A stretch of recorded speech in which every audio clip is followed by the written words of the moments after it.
Cars.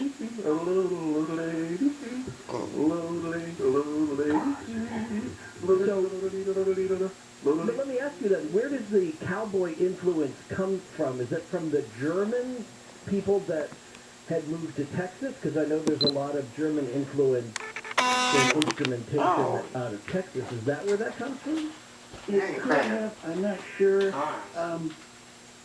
There was a Swiss lady I knew back in Arizona that said, The Engram. she says it was those stupid Germans that started yodeling. He says, that's what she said. No, I get that. Yeah, when I lived in Minnesota, the Norwegians were always busting on the Danish, like any of the rest of us could tell the difference. But yeah, I'm with you on that. Interesting. Well, Jimmy Rogers, he was cool. I mean, what would you say? I mean, Honeycomb is like the only song I really know of his, and that was No. That's another Jimmy Rogers. Oh, that's not the same Jimmy Rogers? No, this Jimmy Rogers died 1933 of tuberculosis. He had. I didn't know. People get them mixed up. They got I do. name, and so you don't want to get those two guys mixed up. Oh, I'm glad you straightened that out for me. What was his most famous song? The other Jimmy Rogers' most famous song? I think it was Honeycomb. That's all it was. I don't. No. The one you like. The one you like. The original. Probably that trademark song. That's why I brought it up because it was, October the 22nd, 1920. He went into Atlanta, Georgia, with and they recorded that "Waiting for a Train." That was his trademark song. He did lots and lots of other songs like "Roll On Kentucky Moon," Mule Skinner Blues, "T for Texas." Right. Well, that "T for Texas" tune I know from Leonard Skinner. Right? Yep. The band Leonard Skinner, they recut T for Texas in the famous One More from the Road album. And I love that song. And they identify it as a Jimmy Rogers tune, I think, in the open. But, well, I appreciate that. I enjoyed talking about that. And glad we could celebrate him. And you did a very admirable job making yodeling not sound so annoying to me. I wanted to ask them, I've been trying to find out here something. Rex Allen Sr., who was a yodeler, had a commercial some years ago, and and the commercial said, it sheds water like a back screw. It was he was talking about rolls of hay. I've been trying to find out for years, what is a back screw? Well, let me see whether somebody knows. Between now, I share a fascination with obscure words, so let's find out. And we'll see whether somebody can answer between now and when we get off the air. Sandy is in Arizona, in Sedona, wonderful part of the country on coast to coast. Hi, Sandy. Hi. I have something interesting here I'd like to share with you.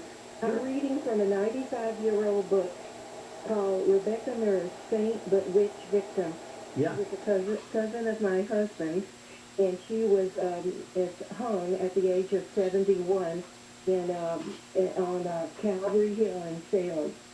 Yeah, but she was one of the more famous of the victims, and I think she's appeared as a character in many of the movies that have been made about it, right? Yeah.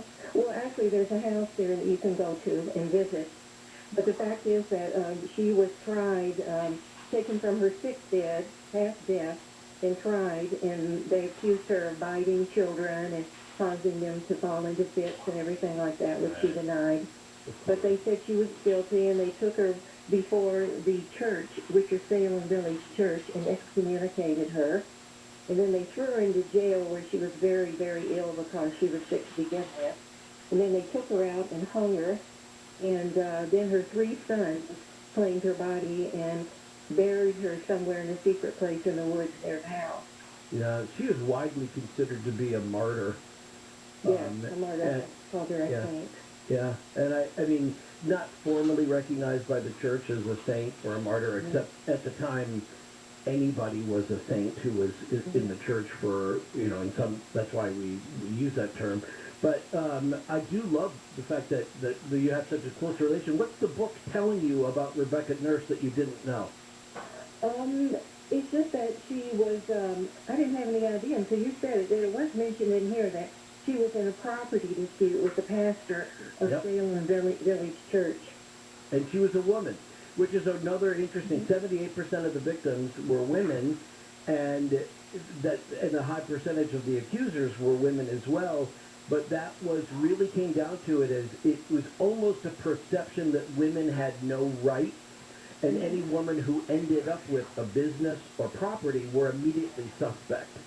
And it was very much a kind of attack on women of power, or women of any sort of independence. And a lesson of what we might call today like normative behavior, like this is not to be accepted. It was a warning to other women at the time. So Well, I that's think very it's interesting that this little book has, was written in 1930 and we still have it. It's all about her.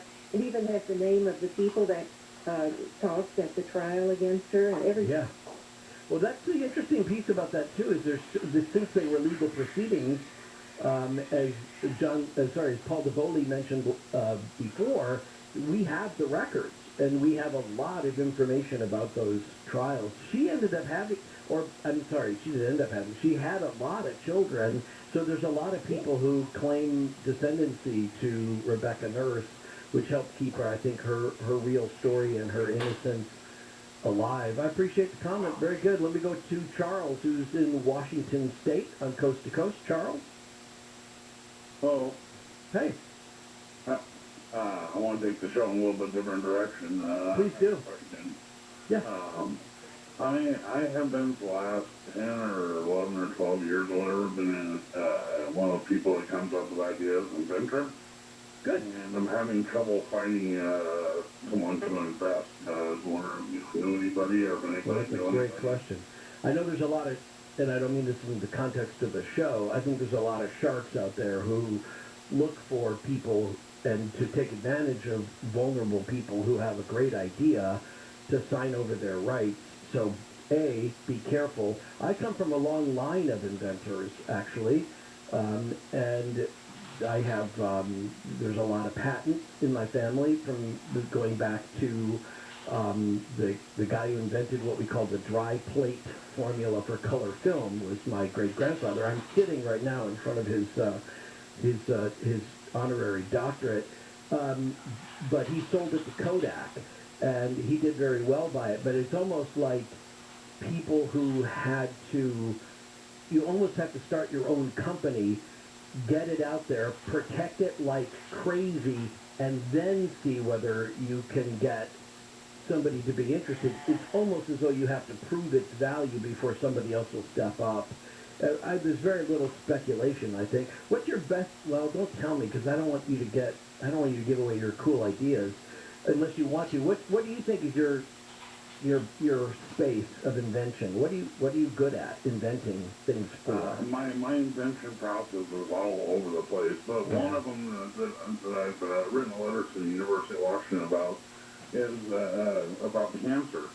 And I think that the heart only gets 1 to 2 cases of cancer per year out of 7.5 billion people on the planet. So I think that the heart makes an enzyme that protects itself, because you heard kidney cancer, bladder cancer, eye cancer, all those, but you rarely ever hear about heart cancer. So I think if someone isolates the enzyme in the heart that protects it, cancer, then they could probably solve cancer within a year or two.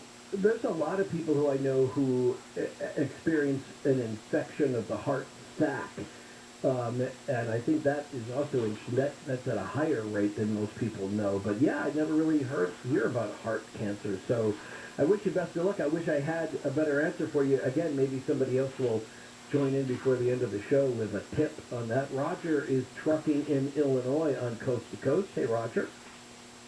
Hi, Ian. George talked about the parent caravan a lot, and there is something else that happened in 1859 that I wish you would mention. And you can Google it, 1859 flu, and 1889 Russian flu, 1582. They all have one thing in common. They all have excess polar radiation those years. Oh, that's interesting. And I think I figured it out. I think I figured out what's going on. Tell me. Our cells have a way to repair damage to DNA. They've got like 200 different enzymes for repairing damage to DNA. But if the damage is too great, the cell has to say, I need some help. I need to rebuild brand new DNA. And what it does, it sends out a request for mRNA, so you can build DNA from mRNA. Hmm. And I think that's what's making people sick. Well, that's it. I'm done.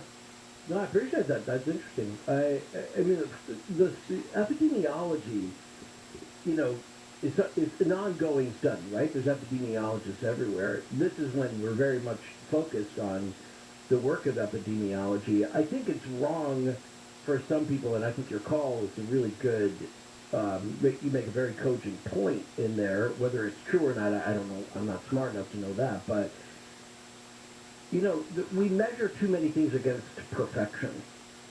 And we say, well, this isn't perfect, and therefore I'm not going to listen to it. I'm not going to abide by it. I'm going to wait. And really, that's not science. Science is never measured against perfection. It's just measured against, it's measured against progress.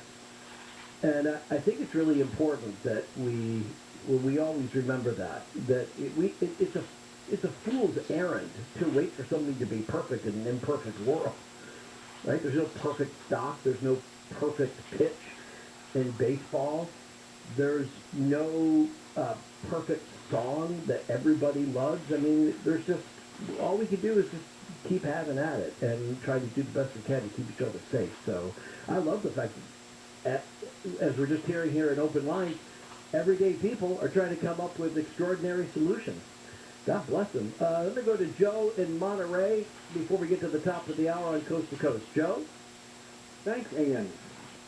It's a good show tonight. It's a good show every night.